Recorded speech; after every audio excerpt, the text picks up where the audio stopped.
Hello pair student, तो कैसे हैं आप लोग। उम्मीद करता हूँ सभी पेयर स्टूडेंट अच्छे होंगे। सभी पेयर स्टूडेंटों को जय जोहार। तो फाइनली पेयर स्टूडेंट अपन इस वीडियो में यहाँ पे बात करने वाले हैं आपके यहाँ पे अर्धवार्षिक परीक्षा सत्र 2023-24 कक्षा 7वीं और विषय यहाँ पे आपकी हिंदी।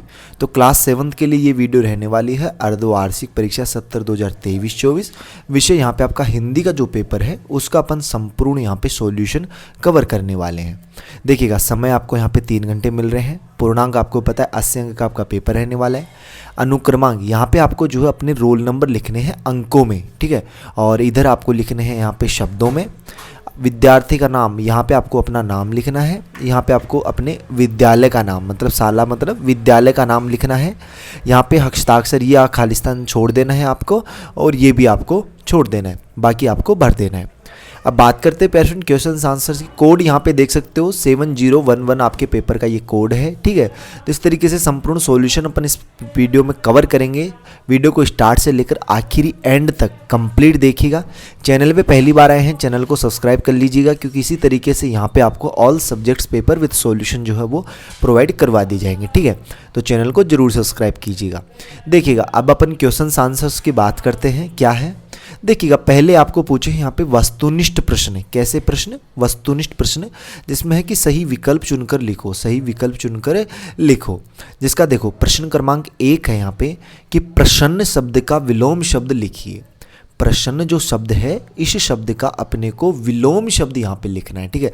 विलोम का मतलब उल्टा, तो प्रश्न का उल्टा हो जाएगा यहाँ पे आपका अप्रसन्न। क्या हो जाएगा पेयर स्टूडेंट?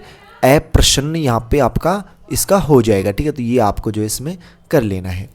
अगला देखिएगा, प्रश्न क्रमांक 2 है कि प्रसिद्ध ग्रंथ गीता भाव्य के लेखक है। प्रसिद्ध ग्रंथ जो गीता भाव्य है उसके लेखक कौन है? तो पेयर स्टूडेंट इसका राइट आंसर आपका हो जाएगा गए वाला ऑप्शन, बाल गंगाधर तिलक। यहाँ पे आपको जो उत्तर नीचे लिख रहा है खालिस्तान, इसमें आपको लिख रहा है यहाँ पे बाल, ठीक है। पेरेंट वीडियो की क्वालिटी जो है उसको आप बढ़ा लीजिएगा, ठीक है, ताकि आपको एकदम क्लियर दिखाई दे। यहाँ पे आपको लिखना है बाल गंगाधर तिलक। बाल गंगाधर तिलक जो है पेयर स्टूडेंट यहाँ पे आपको लिख लेना है, ठीक है। अगला देखिएगा, प्रश्न क्रमांक 3 है ज्ञान शब्द के न में ई प्रत्यय लगाने से कौन सा शब्द बनेगा, ठीक है।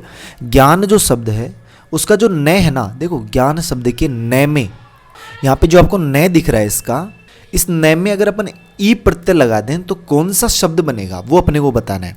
तो पेरेंट इसका राइट आंसर हो जाएगा आपका ख वाला ज्ञानी, ठीक है। न में अगर ई जोड़ोगे तो क्या हो जाएगा? ये नी हो जाएगा, और ज्ञा है तो ज्ञानी हो जाएगा। तो यहाँ पे आपको क्या लिखना है इसमें आंसर में? ज्ञानी यहाँ पे आपको लिख लेना है, ठीक है। ये आपका आंसर रहेगा। अगला देखिएगा, अगला प्रश्न है प्रश्न क्रमांक 4 कि दूसरा शब्द को छत्तीसगढ़ी बोली में लिखिए। तो देखिए, दूसरा जो है ना, इसको जो अगर छत्तीसगढ़ी बोली की लैंग्वेज की बात करें, छत्तीसगढ़ लैंग्वेज की, उसमें अपन क्या कहेंगे? पराया। दूसरा को क्या कहते हैं? पराया कहते हैं। पेरेंट यहाँ पे आपको क्या लिखना है इसमें? पराया यहाँ पे आपको लिख लेना है। प्रश्न क्रमांक 5 देखिएगा, न्यो छावर नयो छावर सही रूप को छांट कर लिखिए। इसमें देखिएगा, इसमें सही रूप की अगर बात करें तो ये तो आपका रॉन्ग है, ये आपका राइट रहेगा। इसमें न्यो छावर कुछ इस तरीके से होता है, एक मात्रा आती है न्यो फिर छावर, ठीक है। इस तरीके से आपको न्यो छावर यहाँ पे लिख लेना है पेयर स्टूडेंट। अगला देखिएगा, प्रश्न क्रमांक 6 कि मोहन किसका बेटा था? मोहन जो था वो किसका बेटा था? ऑप्शन में है सेठ जी, मुनीम, भिखारिन, मौसी। तो इस क्वेश्चन का आंसर आपको स्वयं को बताना है कमेंट बॉक्स में। जो नीचे आपको कमेंट बॉक्स दिख रहा है ना, उसमें आपको कमेंट करना है कि सेठ जी का था, मुनीम का था, भिखारिन का, मौसी का। अगर आपने पाठ अच्छे से पढ़ा है तो आपको पता होना चाहिए, बाकी मैं आपको बता दूंगा, लेकिन एक बार आपसे पूछा जा रहा है ये क्वेश्चन कि आपको पता भी है या नहीं, ठीक है। तो आप जरूर इसका आंसर लिखिएगा कि मोहन जो है वो किसका बेटा था। अब अपन आगे की क्वेश्चंस जो है उनकी बात करते हैं। अति लघुत्तरीय प्रश्न है आपके आगे के। देखिएगा, प्रश्न क्रमांक 7 है कि मौसी पुल पर बैठकर क्यों रो रही थी? मौसी जो है वो पुल पर बैठकर क्यों रो रही थी? तो इसका आंसर आप लिखिएगा कि मौसी गांव छोड़कर जा रही थी, इसलिए पुल के पास बैठकर रो ही रही थी, ठीक है। मौसी जो थी वो गांव छोड़कर जा रही थी, इसलिए वो पुल के पास बैठकर क्या कर रही थी? रो रही थी। यहाँ पे आपको रो रही थी, ठीक है। तो इस तरीके से आपको इस क्वेश्चन का आंसर यहाँ पे लिख लेना है। पेरेंट अगर किसी क्वेश्चन में कोई डाउट हो, कहीं पे भी कोई कन्फ्यूजन हो, तो आप वो कमेंट बॉक्स में जरूर बता देना है। आपका हर एक कमेंट का रिप्लाई यहाँ पे मिलेगा। अगर आपको मुझसे कुछ भी पूछना है, ठीक है, पर्सनली कुछ भी पूछना है या मुझसे बात करनी है, तो वो जो है आप इंस्टा पे मुझसे पूछ सकते हो, अगर आप इंस्टाग्राम चलाते हो, ठीक है। बाय द वे जरूरी नहीं है, आप कमेंट भी कर दीजिएगा, कमेंट में आपको रिप्लाई मिल जाएगा। लेकिन मान लीजिए अगर आपको पर्सनली वैसे बात करनी है तो आप इंस्टा पे मुझे रिक्वेस्ट यहाँ पे मैसेज कर सकते हो। इंस्टाग्राम की आईडी जो है पेरेंट, वो आपको मैं वहाँ पे जो कमेंट बॉक्स है उसमें आपको लिख दूंगा, ठीक है, उसमें आपको बता दूंगा कमेंट बॉक्स में इंस्टाग्राम की आईडी, ठीक है। सॉरी, जो डिस्क्रिप्शन बॉक्स है, कमेंट बॉक्स का नाम है डिस्क्रिप्शन बॉक्स होता है जो नीचे वीडियो का, उसमें लिख दूंगा आईडी, वहाँ पे आप जो है जरूर देखिएगा। और टेलीग्राम ग्रुप के लिंक्स भी आपको वहीं पे मिलेंगे, वहाँ पे जरूर ज्वाइन होइएगा टेलीग्राम में, क्योंकि वहाँ पे जो है आपको इसकी PDF वगैरह ईजिली वहाँ पे अपलोड कर दी जाती हैं। सभी पेपर्स वगैरह की सॉल्यूशंस वगैरह की PDF वगैरह वो आपको वहीं पर मिलेगी। देखिएगा प्रश्न क्रमांक 8 है, नेताजी ने केलकर को पत्र क्यों लिखा? नेताजी जो थे उन्होंने केलकर को पत्र क्यों लिखा? तो इसका उत्तर आप लिखिएगा प्यारे फ्रेंड कि नेताजी ने केलकर को यह पत्र बताने के लिए लिखा था कि प्रसिद्ध स्वतंत्रता संग्राम सेनानी लोकमान्य तिलक जी मांडले जेल में थे। कौन सी जेल में थे? मांडले जेल में थे। इसलिए नेताजी ने केलकर को पत्र लिखा था कि नेताजी ने केलकर को यह बताने के लिए लिखा कि प्रसिद्ध स्वतंत्रता संग्राम सेनानी लोकमान्य तिलक जी मांडले जेल में थे, ठीक है। तो इस तरीके से आप इस क्वेश्चन का आंसर यहाँ पे लिख सकते हो। अगला देखिएगा प्रश्न क्रमांक 9, कल्पना का अटल ध्येय क्या था? तो देखिएगा कल्पना का अटल ध्येय उसका यह संदेश था कि अपने विश्वास के धरातल से आगे बढ़कर चलो, तभी इस असंभव को संभव